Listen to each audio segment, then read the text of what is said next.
For the fans, I can't promise them because not all promises are being fulfilled. So I'm just trying to make them know that we are ready for the challenge of tomorrow. And for us to be victorious, we need their support because they are the 12th player.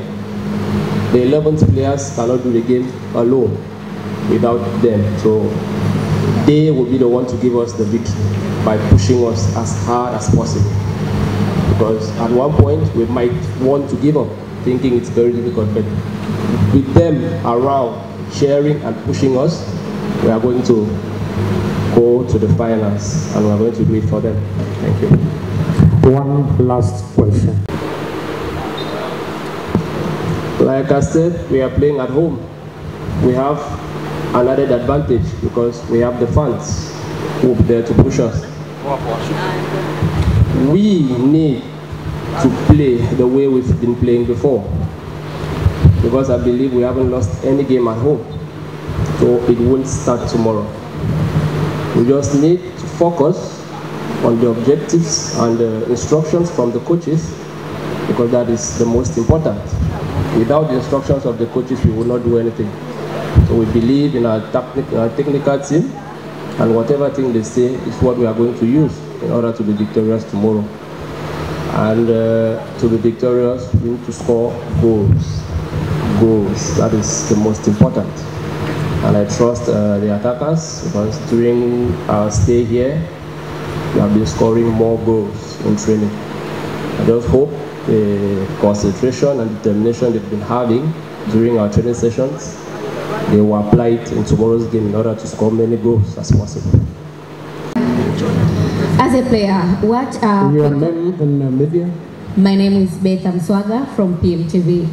As a player, what precautions are you going to take for you and the whole entire team? Well, the precautions we have to take is to play simple because the more you complicate, the more the game becomes difficult.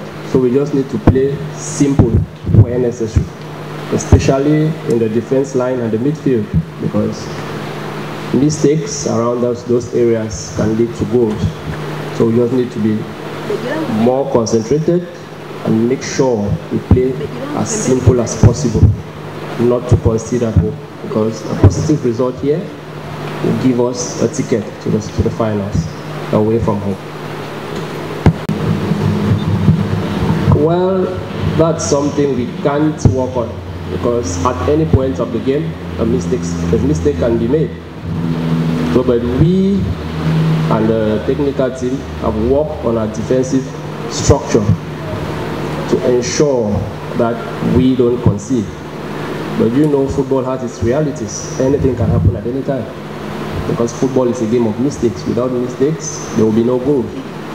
So we just need to concentrate and focus and play as simple as possible, not to make a mistake that will lead to goals. That's all we need. Thank you. Good afternoon to you all. So I would like to say on behalf of my colleagues that we are well prepared for this game. We came here to Zanzibar on Wednesday in order to adapt to the climate and the pitch. Though the pitch might be a challenge, but we are used to such conditions because even in the NBC Premier League, we play on such playgrounds. So I believe we adapted, we are used to. So all we have to do is do our best to score as many goals as possible because only goals win games. So we can concede, but we need to score more in order to be victorious. And that is the most important objective of the game of tomorrow. No, it's just...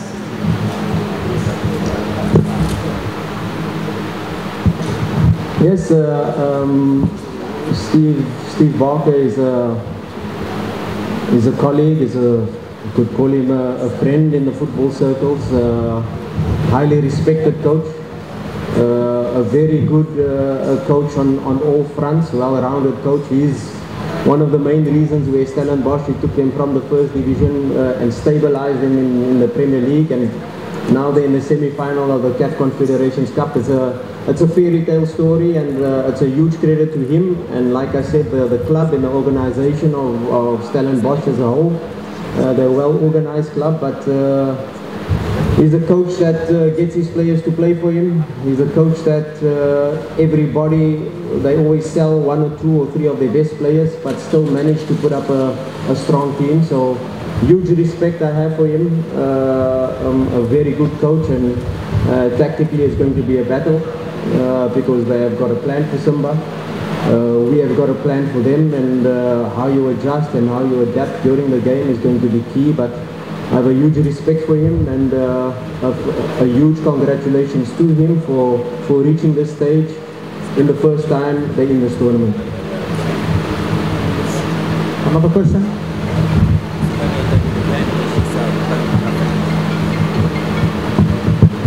My name is Hassan Saddam from Tito Media. I would like to ask you 2 questions. The first question I would like to ask you, I had one of your speech said that some of our players in Simba, they don't have high experience in concerning such high stages like semi-final, last of all, and this time we're in the semi-final. Now, how are you carrying the certain situation to the amount of those players that have no such experience to experience such games like this one? Yeah, I've said it before. Our first match, Al-Ahli Tripoli away, you know, that was probably a big experience for the players, going there, 40,000 fans, hostile environment, throwing bottles at our players, and being able to sustain the pressure, being able to, you know, you can prepare the players for CAF football because we have the experience, we've been there, been to the final of the CAF Confederations Cup before. You can prepare them, but once they experience it, that's the biggest learning that comes from playing in this tournament. And within each phase, we've had challenges. Sfaxian, it was 1-1, and we scored in the last minute to secure the home win. FC Bravos, we went 1-0 ahead early, and second half, the game completely changed, and they were coming at us from all angles. And these experiences that our players, although inexperienced in this competition, have grown step by step, match by match. We've done analysis through each and every stage, in each and every match, and we've improved as a team. And of course, we can still come in a situation like this where there's a lot of pressure. We try to get the players to only focus on the task at hand, and you can't be thinking about final, you can't be thinking about anything else but your task at hand, and zone down deep into each player and the individual task, and then work collectively as a team. The experience you cannot buy. You have to play, you have to learn, you have to make mistakes, and so far the players have grown. We've tried not to make the same mistakes we've made in the prelim, in the group stage, and in the quarter-final as well. And of course, with our backs against the wall, being 2-0 down after our trip to Egypt, and having that pressure of having to score 2 goals plus to qualify for semi-final, and the players came through that with a very difficult pitch at Benjamin Kappa where we couldn't play our football, and we had to adapt. These are all experiences that the players have grown step by step, and we're not the finished product yet. Yes, they have grown to a certain level, but now it's a new stage as the semi-final for the first time for most of them, and it's going to be a new experience, the first leg now at home in Zanzibar, and that's why I said hopefully we can come through with a clean sheet, a good result, and then travel to South Africa to finish up the job, inshallah. Thank you, Coach. Now this is the press conference for the semi-final match against the Stellenbosch from South Africa. How is your preparation so far towards the semi-final match?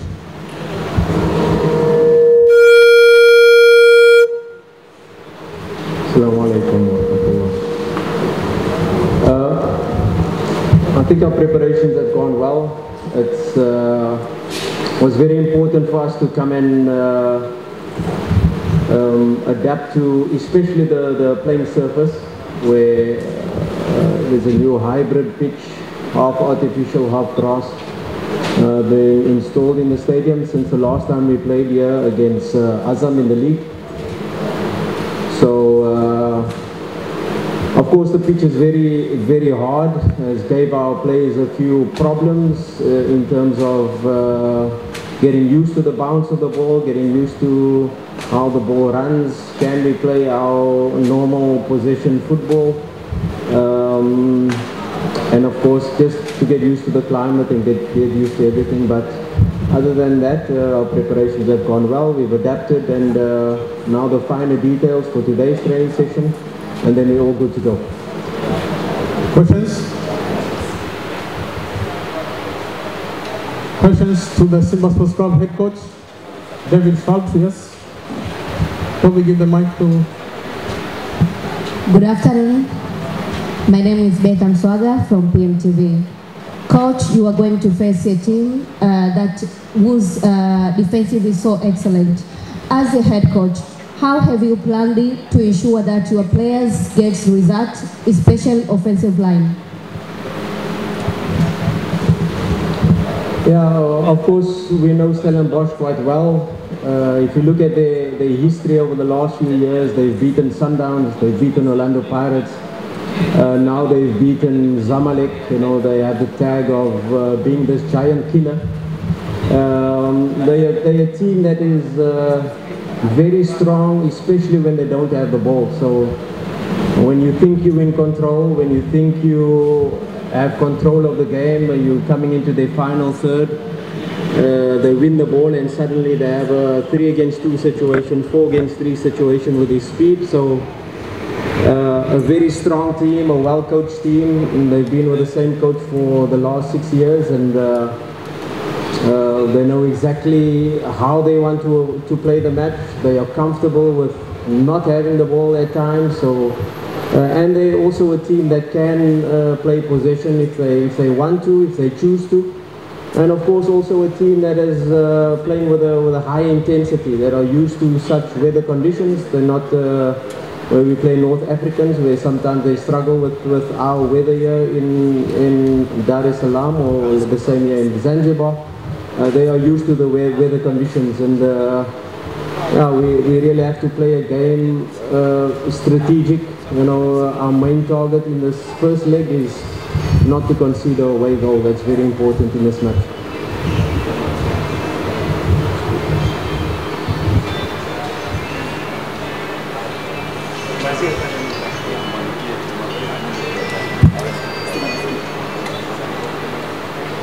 Switch on the mic. Coach, how are you?